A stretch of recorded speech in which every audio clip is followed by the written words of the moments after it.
Washington, D.C. is my home away from home. I've worked here for the better part of 3 decades as a founder, entrepreneur, policy expert, and author. Probably the longest title. Everybody sort of shortened it to ONC for sanity's sake. Mercifully. Yeah, mercifully. I've learned leadership secrets from many healthcare executives who understand that Washington is the largest payer and regulator of healthcare. She said, well, because you'll never get a husband if you do that.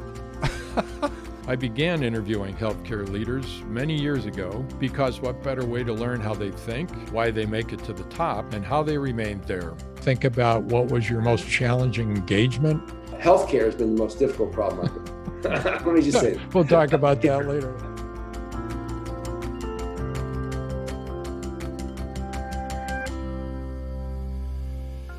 For those of us in the East, the weather is turning colder and the days are shorter. However, for many Americans, our second COVID Thanksgiving is much more hopeful than the first.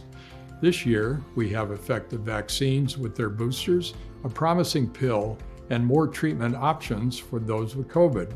Thankfully, the Delta variant caseloads are trending downwards, and we hope that trend continues. At Think Medium, we're thankful for many things. We're thankful for the healthcare workers who have provided stellar care during such a stressful time. We're thankful that the percentage of our fellow Americans having been vaccinated continues to increase. And we're thankful to you, our audience, for being part of our amazing journey. In this episode, we'll hear from leaders who have appeared on Think Medium programs about what they're thankful for this Thanksgiving. Julie Yu is a general partner at Andreessen Horowitz and the co-founder of Kairos. So many things, but I have to say that, one of the things I'm most grateful for is our vaccines. Part of our fund thesis here at Andreessen Horowitz on the bio side is around programmable medicines and kind of computational medicine. And, what better sort of example of how impactful those technologies can be on humanity than what we saw with the mRNA vaccines and just the speed with which we were able to respond using a fundamentally new type of technology to basically bring society back online after we got slammed by the pandemic. So I would like to send my thank yous to the vaccines. Matthew Dix is a storytelling coach, best-selling author, and elementary school teacher. Given the 20 months we have just gone through of the pandemic and whatever pandemic we have left to go through, I think what I find myself sort of the happiest and the most grateful about is the level of normalcy that we have managed to achieve so far. So as an elementary school teacher, I have been teaching children in person in my classroom throughout all of last year and all of this year, with some quarantining here and there, but everyone has been healthy and safe. And I know in many parts of the country, last year especially, that was not the case. And the fact that my children are in school and that they have been healthy and safe. And my wife, who is a kindergarten teacher, she is with her students, and she got COVID last year from one of her students, but managed to get through that. The fact that I'm at a moment now when I can do the things that I love in a way that is almost normal, and that my family can do the things that they love in a way that is almost normal, I am immensely grateful for normal this year. I am immensely grateful for almost normal.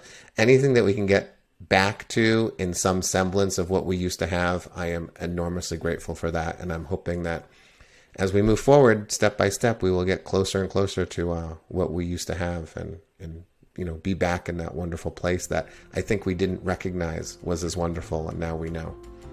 Ruth Williams Brinkley is the regional president of the Kaiser Foundation Health Plan of the Mid-Atlantic States.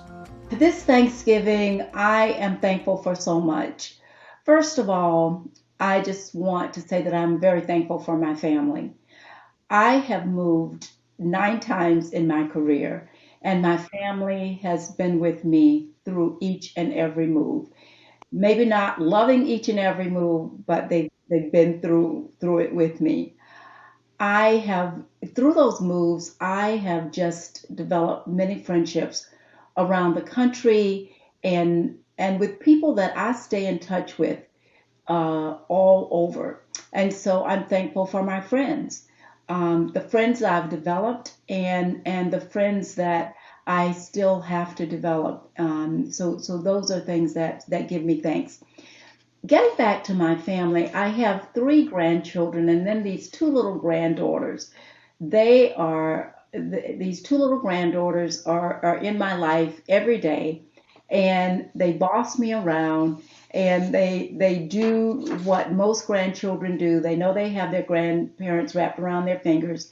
And so, especially the 3-year-old, there's a 3-year-old and an 8-year-old, and the 3-year-old just bosses me around. They both do, and I love it.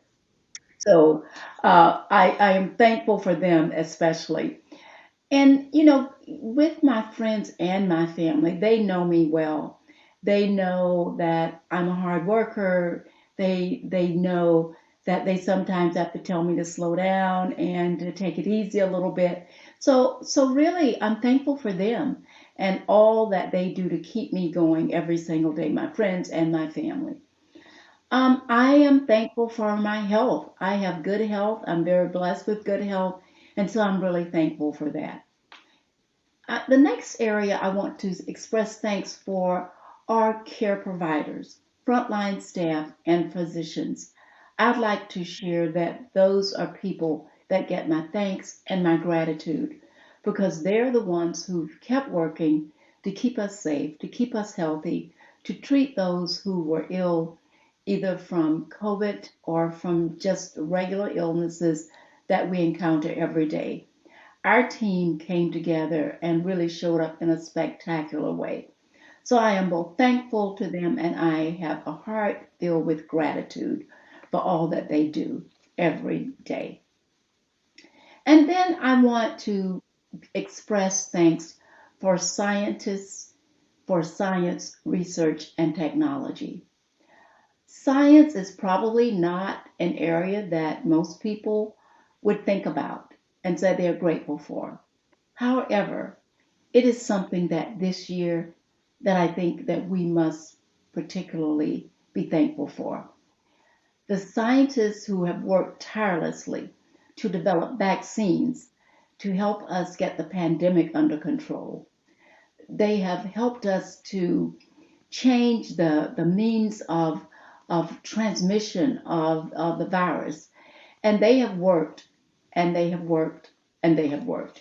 So I am quite thankful for our scientists, for those who support our scientists, and those who support everything that healthcare and science have done over this year and really over the previous 2 years to help us to be safe and healthy. So, in closing, I would just like to give thanks to all those who are in our communities every year who may get the chance to celebrate Thanksgiving and the holidays with their loved ones for a long time. Our scientists have helped us to do that. Our providers, our frontline providers have helped us to do that. And I'm grateful. So I have a lot to be thankful for today. So I want to close my comments by saying I am grateful.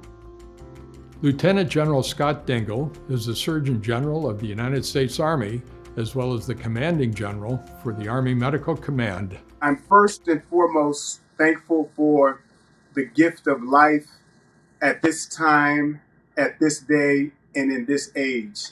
And the reason that I say first and foremost the gift of life is because so much comes with that gift of life as you open up that present.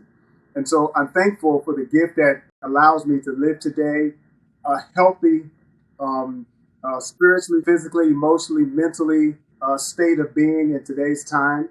And I am also thankful in that gift for my family, my loved ones, my beautiful wife of 33 years, in which will be 34 years the day before Thanksgiving.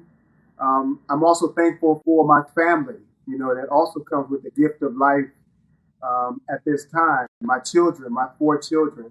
In addition to my 4 children, in the last 2 years, I've added 2 more with my daughter-in-laws, my beautiful 2 daughter-in-laws. And I'm thankful for my daughter-in-law, Deliana, who will be having my wife and I's first grandchild in March of 22. So I'm thankful for that gift. I'm thankful for the opportunity to live and to lead Army medicine, to be able to impact the lives of so many people, not just through the holidays, but every day, to try to make a difference in somebody's life, to encourage, to give an opportunity.